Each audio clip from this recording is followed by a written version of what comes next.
WWT presents Meet the Chief. Hi, everybody. My name is Tracy Sever, and welcome back to another episode of Meet the Chief. We have an extremely exciting guest with us today, Jeetu Patel. He's Cisco's Executive Vice President and General Manager of all things security and collaboration. So his bold vision, product design and development expertise, and unique market understanding is really positioning Cisco and our incredible partnership with Cisco as an innovative leader in the cyberspace. Really, when we bring our solutions together, we're just so excited about what we're bringing to market. And thank you so much for joining us. Thank you for having me, Tracy. It's good to see you. Likewise. You guys have some pretty exciting announcements going on right now at Cisco. So we really want to start tapping into that and kind of giving our viewers a chance to understand what the offering looks like and how it's really embedded into the solutioning for our customers who are in just such a transformational place right now for their own architectures. So you guys are just releasing Hypershield. So the way that you guys have described it, it's not necessarily a new product introduction, but like so many of the technological shifts we've been seeing over the last 10 years or so, it's really an architectural movement it's going to be necessary with the advancements of AI and everything that we're seeing our customers really trying to lock down, protect, and leverage. So we would really love to understand from your lens, for the security leaders today that are listening in, how can they integrate, a solution like Hypershield into their AI and their security strategies as a whole? Tracy, if you look back at the past 40 years, Hypershield is probably the most consequential invention that we have done in the area of cybersecurity. And the reason for that is we are in a very profoundly unique time right now with what's happening with AI. The augmentation of digital workers to human capacity is changing at such epic proportions that the scale of the modern data centers is going to be very different than the data centers of the past. And both the infrastructure and application topology of the data centers is changing quite a bit. And as that happens, the underlying infrastructure that's needed to secure those data centers needs to be fundamentally reimagined as well. Now, with Hypershield, the reason we're so excited about it is it solves three critical problems that I think up until now just weren't possible to solve in an elegant way. And because of the technological innovations and things that you talked about, if you think about what's happening with AI, you think about what's happening with hardware acceleration, and also what's happening with just visibility with technologies like eBPF, we are now able to build on top of these innovations and invent something completely new rather than the next version of something that already existed. And the way I think about it analogy-wise, Tracy, is imagine if Amazon were built in the year 1475. It would be an epic failure, right? Because you didn't have quite the transportation and logistics infrastructure in place. The PC revolution hadn't started. The internet wasn't around. And so what you were able to do with Amazon is make it magical because it built on top of all of these core innovations that happened over time. And that's kind of where we are with Hypershield. So let me give you the three problems that I think are really important to solve. First one is upgrading dated infrastructure is really hard, in these days. And that becomes one of the massive exposure points for critical infrastructure that might, comprise a society's well-being, right? So hospitals, power grids, water supply systems, so on and so forth. Imagine if that upgrade of that infrastructure is magical and happens just like your iPhone gets updated, where you don't have to worry about it. Right? So that we've solved that problem. The second big problem we've solved with it is the time it takes from when when a vulnerability is announced in the market to when an exploit happens is now down to single-digit days. I think it'll soon be in hours and minutes. Mm-hmm. The amount of time it takes for a patch to be applied to infrastructure when there's a vulnerability is anywhere between 22 and 45 days. So you've got this kind of massive window of time where organizations are exposed to being exploited. And what we've done is we've actually got that, that time window for an exploit, which is now right, literally like 3 to 5 days when an exploit happens. What we can do is we can apply a shield or a compensating control within a matter of a few minutes. And so what it does is fundamentally keeps organizations safe almost from the get-go of when a vulnerability is identified and announced. And then the third big challenge is it's really hard to contain an attacker when they enter into your system so that the attack doesn't spread throughout your organization. And it's called lateral movement, as you know. Right. And what we've been able to do is, the reason it's hard is because segmentation is really hard, right? How do you isolate that attacker? We've been able to make sure that in this highly distributed world of microservices, we can actually segment applications autonomously rather than going out and doing it in a manual way. And so those three problems, updates being really hard, patching being really hard, and segmentation being really hard, are things that we have solved very elegantly that completely changes the face of this industry. Absolutely. And it's so interesting when you describe these challenges because it's so core and it is essentially it's the hygiene and backbone of everything that a security organization needs to accomplish and able to be in a position to protect themselves, right? And so I think this is really going to be a game changer, for all of us, right? For you guys as an organization, for our customers, and for us. So I can hear that passion in your voice, and it's such a great thing. And I sense that it really comes from this place of driving innovation. So can we talk kind of looking forward? I think we want to make sure that the world is a safe place. And right now with AI, the great part about AI is that there's innovation that can happen. The really bad part about AI is it can get weaponized in some really dangerous ways that aren't just inconveniences anymore. They can end lives, and they can actually take lives from people. And so imagine if a hospital gets hacked, you don't get your dialysis, you can die. We need to make sure that those things don't happen, and that we protect the critical infrastructure within within nations. Yeah, it gives such purpose to our work, and it's Sure for the does. greater good. It's for the greater good. So that's fantastic. And I'd like to kind of, have you walk us down the line even further. I know that Hypershield is just released, but it's like, what can we see from Cisco kind of looking forward with the innovation driving from Hypershield and just from your portfolio in general? I think if you think about what we started as a journey a few years ago, and what problem were we trying to solve? Innovation in security has largely been patchwork. You've got a threat that emerged, and so there was a new vendor that came in with a new product to go out and address that threat.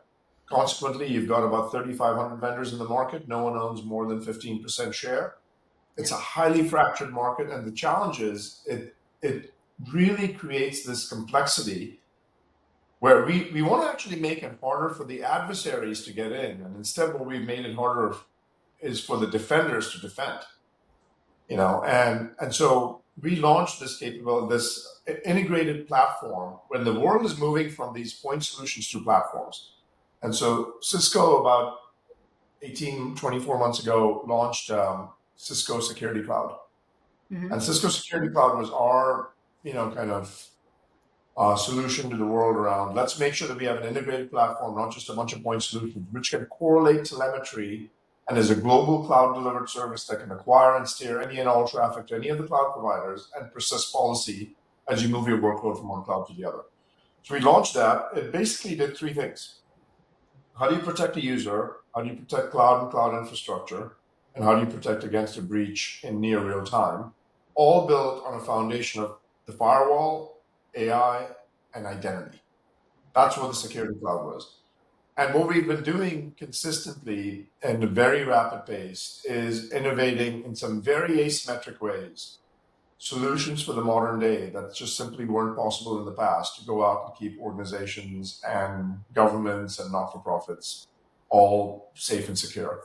And so what we've launched is products that we built from the ground up, right? So we launched XDR, which is a product for extended detection and response that allows us to correlate data from multiple different control points so that you don't ignore all the alerts that are coming, but you can say, I'm going to correlate something fishy that's going on within an email with something fishy that's going on with access to the website that you've gone out and visited that you shouldn't have, with some process that was a funny looking process that started on your endpoint, each of which in their own volition you would have ignored because they were low level alerts.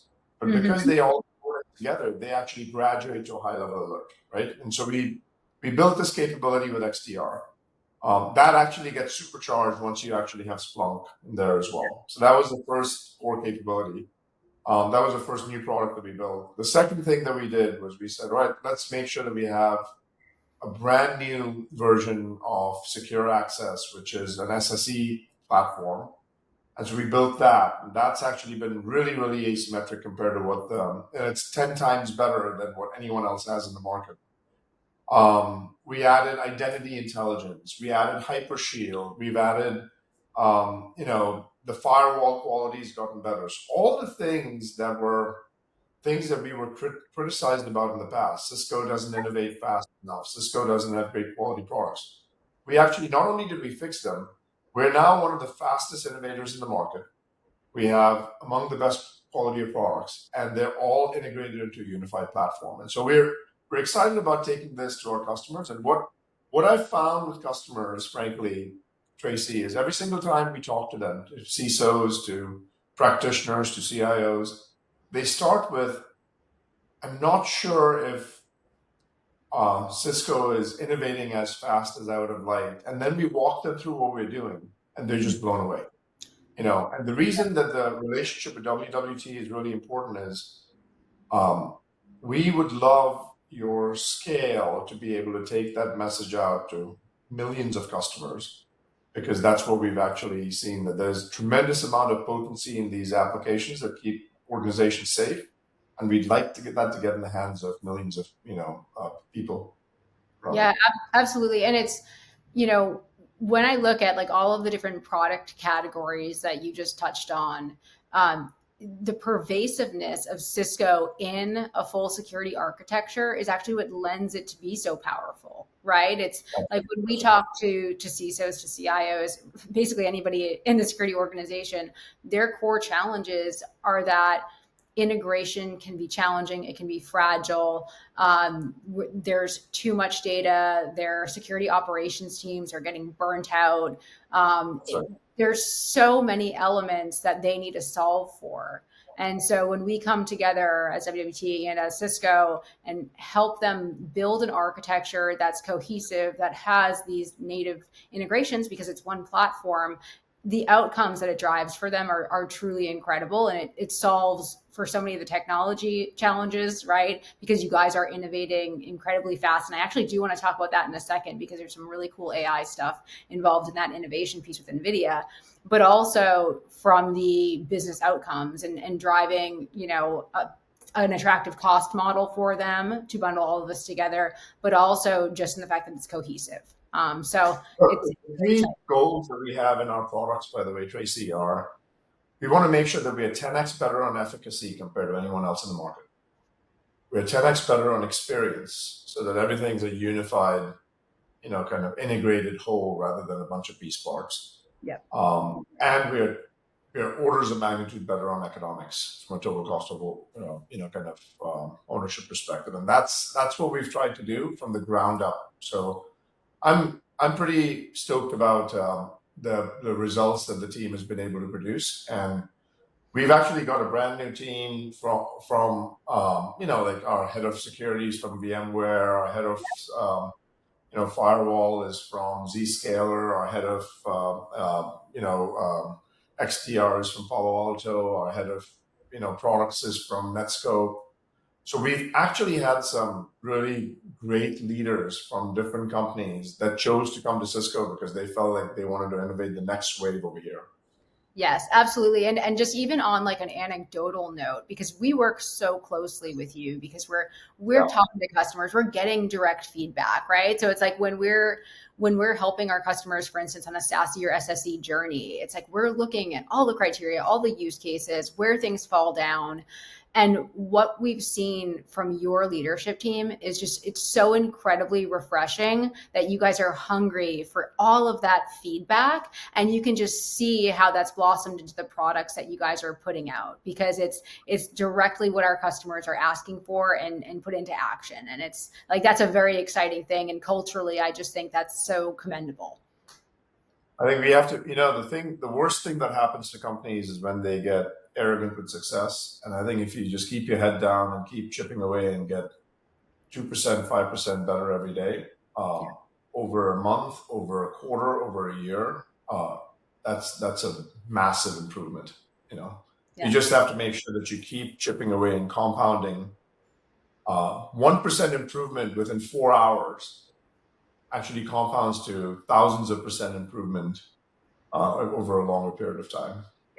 Yeah, absolutely. It all translates. That's the funny thing. It's a work in life. So I do want to touch a little bit on the Cisco NVIDIA partnership, just because, I mean, that the way that segment is moving and innovating is very exciting. Our customers are so hungry for, how do I leverage this innovation? How do I leverage these tools together? And as we just talked about before, actual integration is so critical. So can you talk about the effort to co-create security specific AI models, and then how you're working with WWT as well to bring that to market?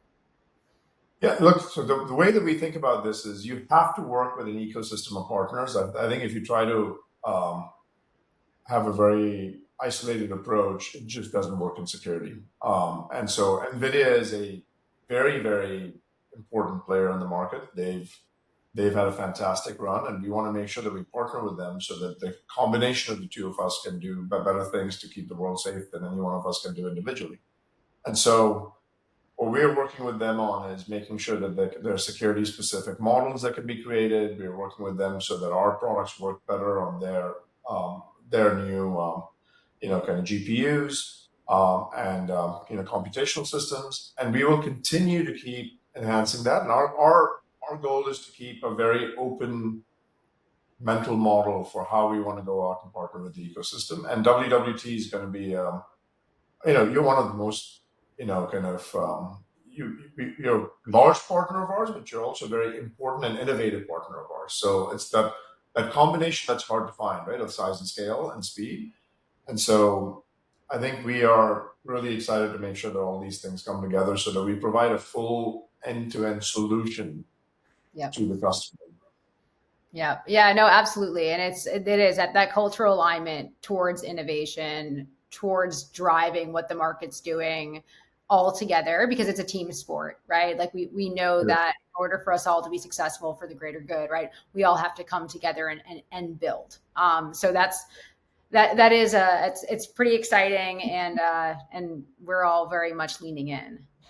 So when we do talk about AI, though, I feel like what naturally happens is like the human curiosity around what can AI be used for? Because there's number one, it's a hugely broad. That's a broad surface area. I feel like I can't even say AI without specifying, because there's too much there. But when we kind of take it down a path and we think about AI from just like a human level, right? It brings me back to a post that you published on LinkedIn, where you talked about the impact of losing loved ones and how AI can actually be used in a way that's so human, like in a way to replicate your voice, your personality, to leave it behind for your loved ones, when you move on. So it's a really interesting. It's an interesting concept, and it's very much something that opens doors into other paths of how do we leverage this and use this. So kind of with that context of thinking so broadly about AI, you were just saying that scale, speed, and security are going to be the dominant priorities of this era of AI. And can you just talk to us a little bit about why that is, and just really like how this fits into the human element? So Tracy, if you think about what we're experiencing right now in AI, it is one of the most profound shifts in the history of humanity, right? And I think what's most underestimated about AI is not the fact that it can be a great aggregation tool where it learns about what everyone knows and then just regurgitates that. What I think AI does is going to be able to do that surprises humans is that it's going to create original insights that the corpus of human knowledge never had. So how to cure cancer, how to make sure that we can actually become an interplanetary species, how to make sure that there's life extension, how to make sure that when someone is gone, how would they have reacted to something that's a situation that you would have really liked to know about, are all things that we can actually get a much better texture from AI. And that's in my mind the really exciting possibility. What happens in these kind of massive platform shifts that occur is in the short term, the effect and the impact of it is grossly overestimated. In fact, your life and my life, Tracy, hasn't changed that much since November of 2022 when ChatGPT came out. Yeah, it's gotten a little bit more productive. But if you look at a 10-year window, we will look back at this time and go, "Oh my goodness, I can't even believe we lived without this set of capability." Yeah. And the exponential curve with which things are innovating right now make it very hard to predict even what's going to happen 2 years from now. And so I do feel like there's this the nature of this shift is unlike anything we've ever seen in the history of humanity. And what it's going to need is all the kind of controls and guardrails so that it doesn't get weaponized against humans. And that AI is working in the interest of humans, not against the interest of humans. And I think we all have a responsibility to make sure that is how AI actually evolves moving forward. That'll have implications on regulation. That's going to have implications on responsible use. That's going to have implications on how AI gets developed with a security-first design construct. It's going to have implications on how you think about it from what the defaults are going to be. All of those things are going to really matter, and so I feel like there's the possibilities are infinite. I think none of us know really what it's going to look like, but what we do know is that the shifts are going to be quite profound, and you cannot overstate the impact of this technology. And when that happens, I mean, you see this kind of a mega trend, you can't fight it. You have to use it as a tailwind and make sure that you actually propel humanity forward. That 100%. And I would say like the comment about not burying your head in the sand, like it almost could be applied to any element of this, where it's as an organization, don't bury your head in the sand and say, you know what, AI right now is just kind of an annoying buzzword. I've got priorities from last year that I'm still trying to catch up on. If we don't lean in and address it, it's happening anyways within the organization. It's just how do you ensure that you're enabling it in a way that's going to be productive for you, but also that you're limiting your risk because you are exposed to it. There's no way that you're going to avoid exposure. There's only two kinds of companies in my mind: companies that are AI forward and companies that will be irrelevant. But it's the reason you have to be AI forward is because if you aren't, the bad actors are going to be, and they will have completely steamrolled over you. Yes. So it is both an offensive and a defensive move that needs to be made. Oh, absolutely. And it's funny. It goes back to one of the comments you made at the very beginning of our conversation where, you were talking about like the expansive landscape of all the security vendors. You're like, oh, there's 3,500. It's so overcrowded. But on the the bad actor side, there's over 4,000 recognized threat groups. Like we're already so outnumbered. They're actually in a way more collaborative sometimes than we are on the industry side. Yeah. Because Absolutely.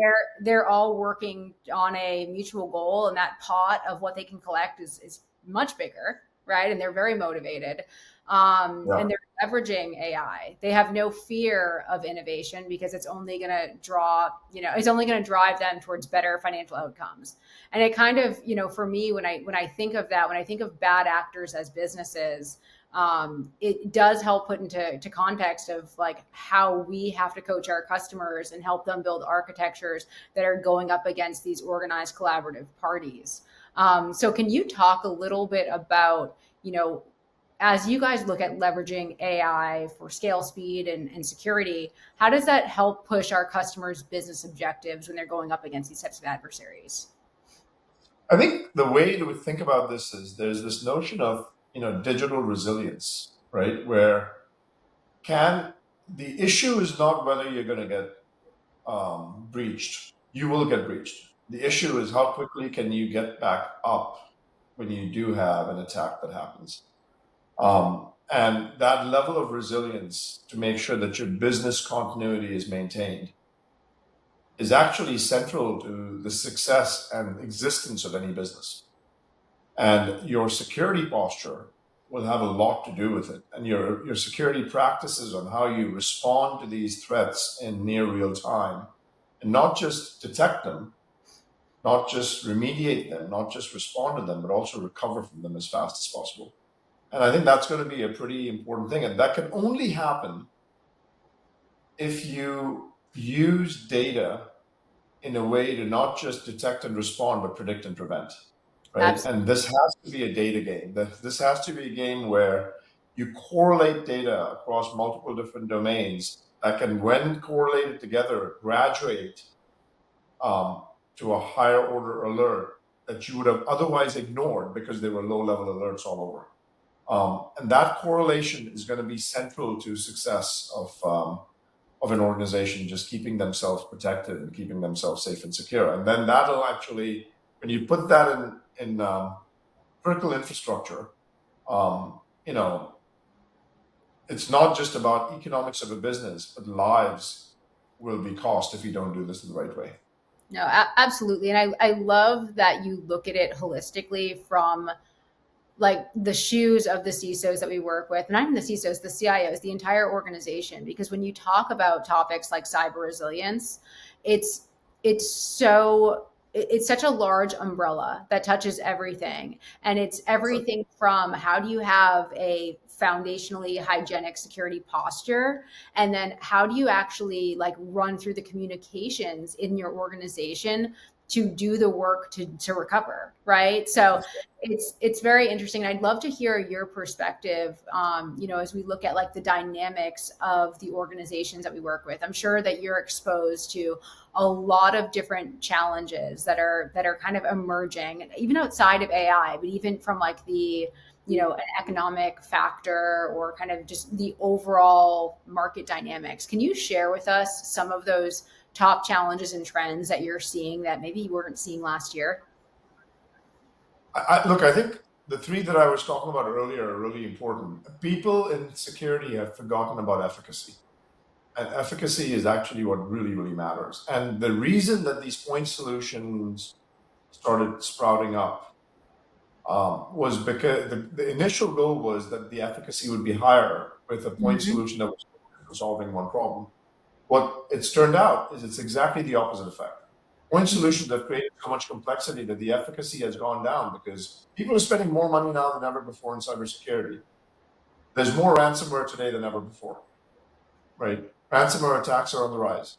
And so when you start thinking about it, efficacy really matters. And second, in order to reduce complexity, the experience of how you manage these systems and the humans that are using these systems, then not feeling intimidated by them, it really matters. So the experience matters both for the practitioner and for the end user. And then thirdly, the economics matter because people don't have an unlimited checkbook. And I'd rather that people spend their money on innovating on their core business rather than keeping on investing in cybersecurity. So we should be able to make sure that we make it greater efficacy with better experience and lower economics required to go out and keep your security posture intact. And I just don't think that this is something that I think we had taken our eye off the ball as an industry, and we need to make sure that we get back to the basics on that one. Yeah, that's it. That's a really fundamental point that you're making, and I think that that's what our customers deal with. I mean, when I think about how WWT kind of adds value and supports them. A lot of times it's just navigating the vendor landscape because they're being hit with so much all the time. And it's really hard for them to unwind exactly what the technologies are and how do they actually fit in a practical day-to-day use situation. The other thing that kind of brings to mind for me when you're talking about all of these alerts and making it user friendly for the practitioners, the effect that that has on employee retention is absolutely massive, right? Because when we look at SOC analysts, like they turn over in 12 months, and it's because of that burnout or their experience of chasing things that have no end or that are, false positives. There's so many elements that make it such a challenging job, both for management to keep them in place and for them to do their jobs. I think it's important the talent shortage we have is pretty exacerbated right now. And the way that you solve the talent shortage is by lowering the dexterity that's needed to go out and get certain tasks done, which these products have become way too complex. Like if you look at a firewall rule table, it looks like assembly code.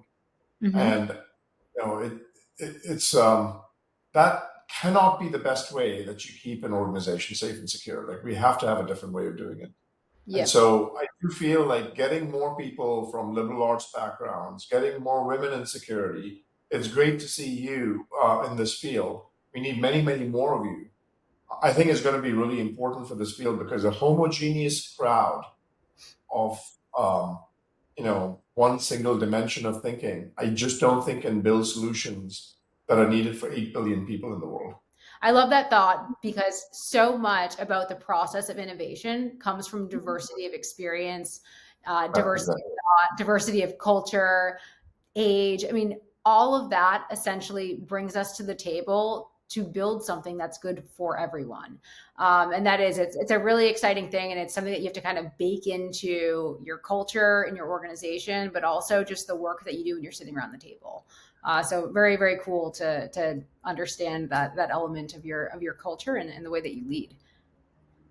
So we need more diversity, and the thing that we have to think about is the addressable market for very few categories of software tend to be 8 billion humans. The addressable market for this is every human on the planet. And when you have every human on the planet that needs to be a user, you cannot make things overly complicated. It just won't work. Mm-hmm.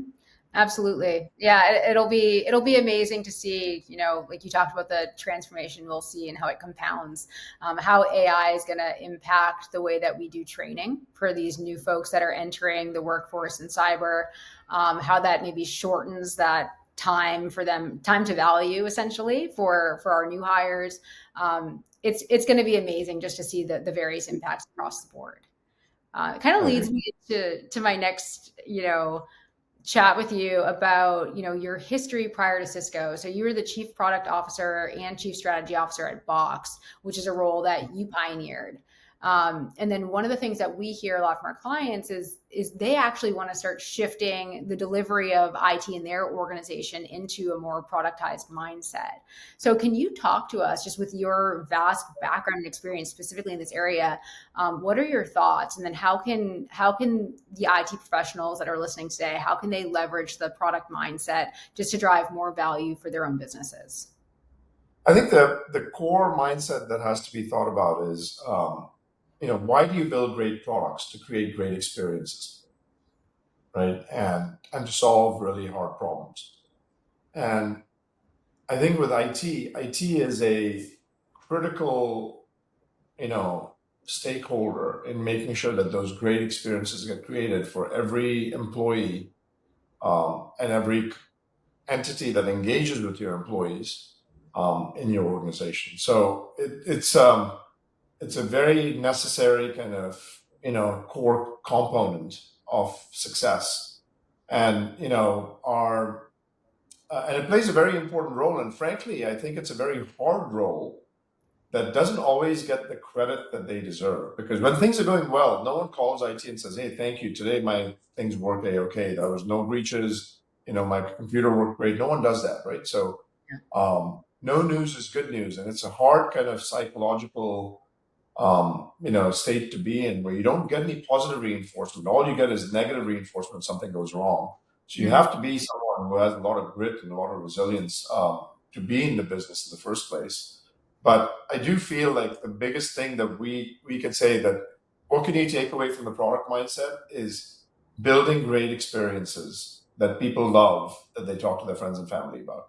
I fundamentally believe that the only way you can actually take technology to hundreds of millions of people and have very large effect in your organization is through word of mouth.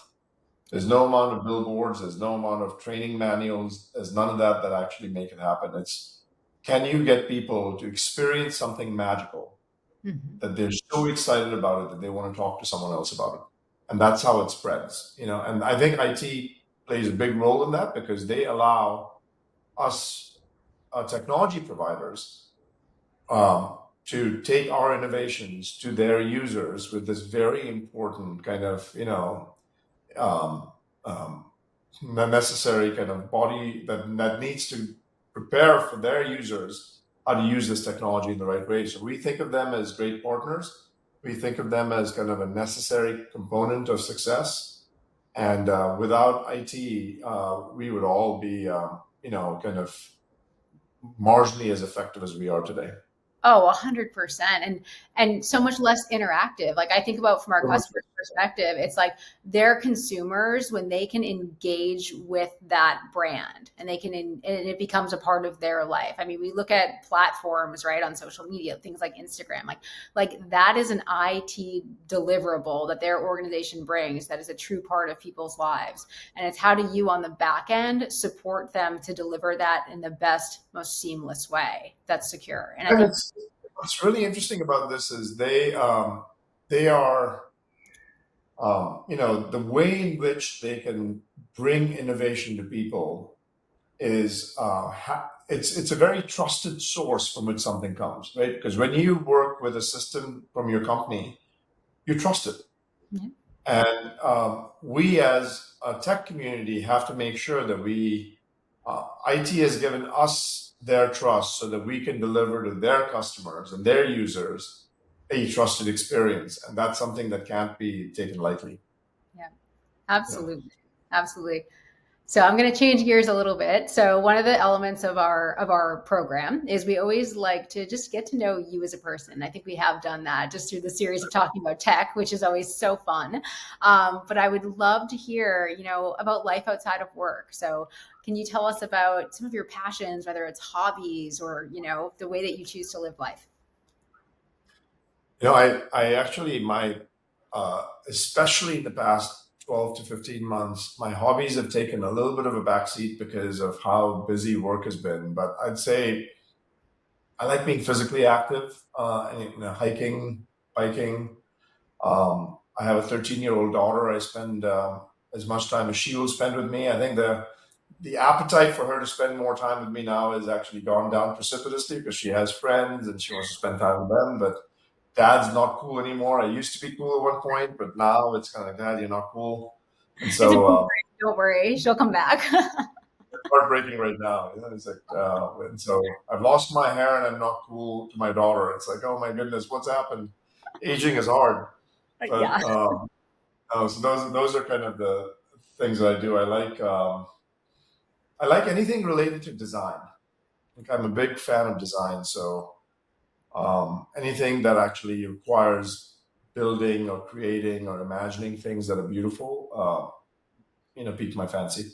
That's fantastic. I love that. And it's so great because you're so deep in the business every single day to have that outlet that's purely for enjoyment. And I love that. Yeah. That's fantastic.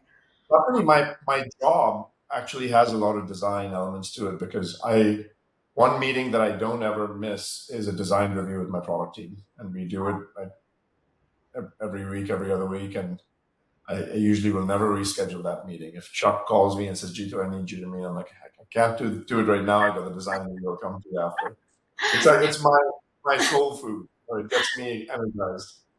That's so wonderful. Now everyone knows the secrets of your calendar, though, so be careful. Oh, wonderful. It's been so great to have you on. I want to leave our viewers just with some takeaways. I mean, you get to see so many different elements of our customers, shared business. What are maybe two or three, key takeaways that you think that our customers can take action on today? Because I think that's one of the most critical things is what can we actually do to start making these impacts? I think the thing I'd say is there's some mega trends that are happening in the industry right now. Like two, we didn't get to talk about the second one, which is more on the experience side, but one of the big mega trends, of course, that everyone's talking about right now is AI. I think the other one is spatial computing.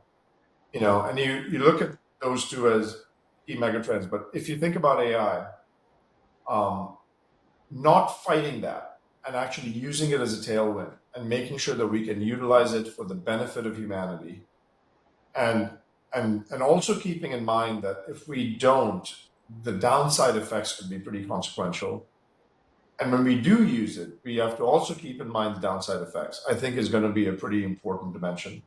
But it doesn't take much to start. I think the amount of resource it takes for a company to get started to do something meaningful is going down every day. Technology is getting simpler. We're able to go out and do more. And I think get started, use companies like WWT, use companies like Cisco to help you accelerate that journey. And, I think it's a great time to be alive in tech. It's also a very important time for us to be acting in a really responsible way, because the decisions that we make as a generation will have lasting consequences for the next several decades. And we need to make sure that we think about those things carefully. Thank you, Jeetu. This has been such a fun, enlightening conversation. We really appreciate just the energy and the time that you put in to kind of share with everybody what you guys have been up to. And we're just really excited to continue our amazing partnership with our customers as well, because we know that we're all at the same table. So thank you so much. And thank you all for tuning in. Thank you for having me, Tracy.